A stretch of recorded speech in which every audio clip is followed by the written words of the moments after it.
Question number 19 देखिए। किसी दुकान पर एक चांदी के सिक्के का मूल्य 350 रुपये था। बिक्री कर की दर 12% है। बिल की देय राशि ज्ञात कीजिए। बिल की इसके लिए आप क्या करेंगे, आप देखिए बिक्री की दर दिया हुआ है। बिक्री कर की दर जो है 12%। और जब किसी की मूल्य 100 रुपये होता है तब देय राशि कितना हो जाएगा, 112 रुपया, क्योंकि 12% बिक्री कर की दर है। तो 1 रुपये होगा तो देय राशि 112/100 हो जाएगा। अब 350 रुपये जब देना पड़ता है तब 392 देय राशि होगा। ये हम आपको एक्सप्लेन करके बताए हैं, आप ऐसे रफली करके भी कर सकते हैं। 392 आपका ये आंसर हो जाएगा। और क्वेश्चन नंबर 20 देखिए। अकबर ने 10% वार्षिक दर से 1900 रुपया उधार लिए।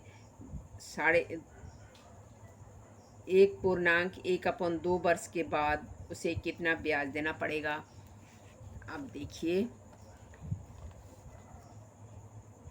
100 रुपये उधार लेने पर उसको 10 रुपया ब्याज देना पड़ता है। 1 रुपये उधार लेने पर 10/100 रुपया ब्याज देना पड़ता है। ठीक। अब 1900 रुपया उधार लेने पर 190 रुपया ब्याज देना पड़ेगा 1 साल के लिए।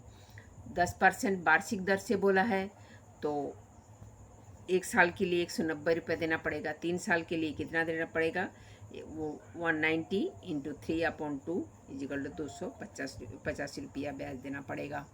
इतना देख लीजिए, समझ लीजिए। इसमें तो खाली आपको टिके ही करना है। अब P/7 = 24 का मान क्या होगा, ये तो आप खुद करिए, हम नहीं बताएंगे। P = 7 × 24, जस्ट सिंपल गुना करके ये वाला आ जाएगा। अच्छा, आप 51.84 का वर्गमूल कितना होगा, 7.2। अब 7.2 को 7.2 से गुना करके देखिए 51.84 आ जाएगा। -7⁻⁻5 में -5 क्या कहलाता है, घातांक। ये तो आपको बोलना नहीं पड़ेगा।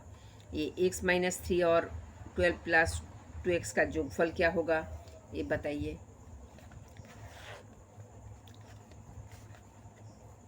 देखिए ये क्या है, 12 + 2x। अब x-3 और 12 + 2x का जोगफल क्या होगा, ये तो आता ही है। 12 + 2x के नीचे -3 इधर लिखिएगा, +2x इधर लिखिएगा, +x इधर लिखिएगा, तो आपको 3x हो जाएगा। और 12 - 3 कितना होता है, 9। तो 3x + 9 हो गया। अब इसका मान क्या होगा, 32x⁴ / 8x²। इनमें से कोई नहीं, क्योंकि एक स्क्वायर कट जाएगा तो ये एक स्क्वायर में x⁴ है, तो ये x² कहीं बचेगा, x² कहीं है नहीं, तो इसीलिए ये होगा नहीं। निम्नांकित में से किस संख्या का वर्ग का इकाई का अंक 1 होगा, 11। 10 का तो होगा नहीं, 10 10 10 × 100, तो उसका 0 आएगा इकाई का अंक। और इसको 3 का 3 3 × 9 9 आएगा, इसका आएगा 1।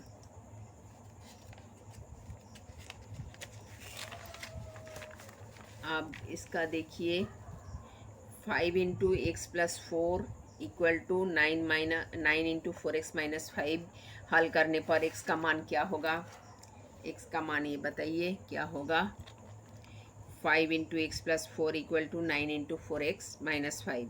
5x + 20 = 36x - 45। ये 5x - 36x = -45 - 20। -31x = -65, तो ये कट जाएगा, दोनों माइनस है दोनों तरफ, तो x = 65/31। फिर 4a - 6 / 2, तो 2 कॉमन ले लिया तो 2 कट जाएगा, 2a - 3 हो जाएगा। अब a = -1 और b = 2 है, तो a to the power of b plus b to the power of a का मान क्या होगा, ये आपका बुक में दिया हुआ है, हम कराए थे, आप देखिएगा। क्वेश्चन आंसर सब कुछ कराए हैं, मेरे मैथ्स का वीडियो ज़रूर देखिएगा। a to the power of -1, मुझे दिख रहा है a to the power a का, पहले लिख लेते हैं, a to the power of b, a to the power a क्या है -1 to the power of b क्या है 2 है, और प्लस b क्या है 2 है, 2 to the power of a क्या है -1 है। तो इसका क्या हो जाएगा, -1 इंटू -1, तो ये +1 हो जाएगा, और 2 टू द पावर ऑफ -1 1/2 हो जाएगा।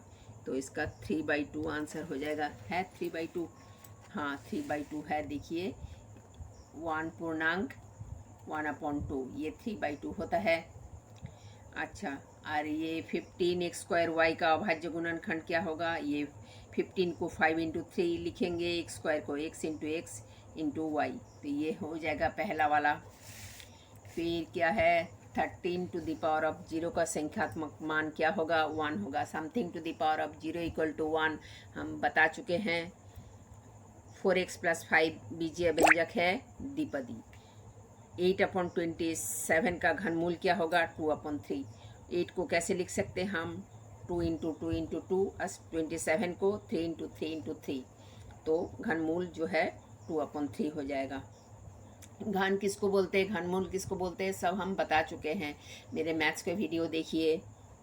अब 3x - 12 का गुणनखंड क्या होगा, 3x - 12 का गुणनखंड, 3 कॉमन ले लिया, 3 इंटू x - 4, तो 3x - 12 हो जाएगा। तो ये है इसका गुणनखंड। x² - 1 में से 1 - x² घटाने पर कितना आएगा, x² - 1 में से 1 - x² घटाने पर 2x² - 2 आएगा। आप देखिए इसका गुणनफल क्या होगा, ये तो पता ही है आपको। a² - 2ab + b² equal to क्या होता है, a + b into a - b। इनमें से कौन सा पूर्ण घन संख्या नहीं है, 1000 तो है, 10 इंटू 10 इंटू 10, ये 5 इंटू 5 इंटू 5, ये 63 नहीं है, 27 भी है, 3 इंटू 3 इंटू 3, और 2 - a x + 3, और 3x का जोगफल क्या होगा, 2 - a 3x का 4x हो जाएगा +3, ये वाला हो जाएगा सेकंड का।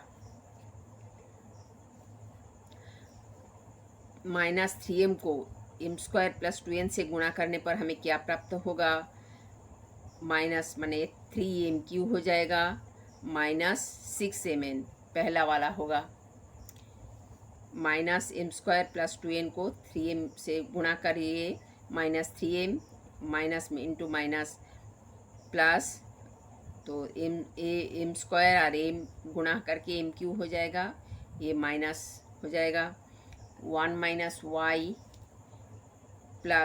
+ 5 और 4x का जोगफल क्या हो जाएगा, 4x + 6, 4x जोगफल हो जाएगा, और 1 - y, तो -y + y कट जाएगा, तो 5 + 1 6 हो जाएगा।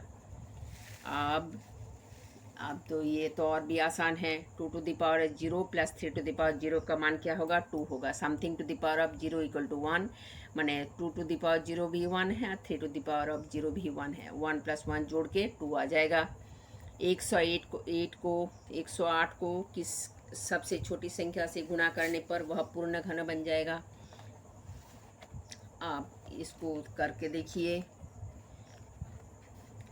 108 को 108 को 2 से किया, 2 5 जा 10, 2 4 जा 8, 2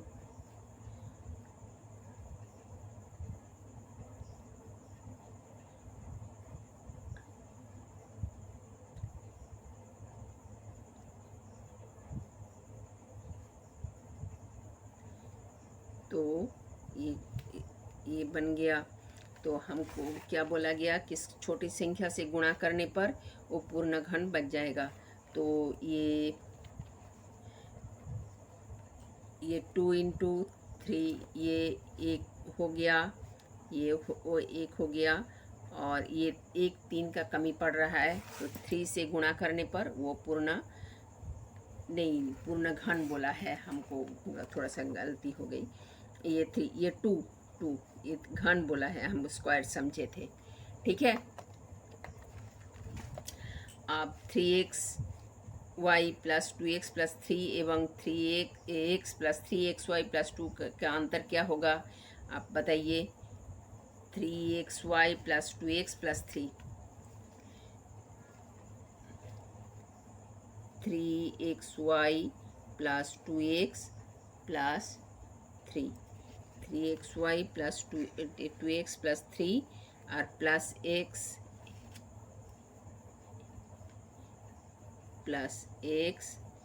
प्लस 3xy प्लस 2 में अंतर क्या होगा, अंतर करने पर हमें सब माइनस करना पड़ता है, तो 3xy कट जाएगा, x प्लस 1 ये हो जाएगा, x प्लस 1 पहला वाला।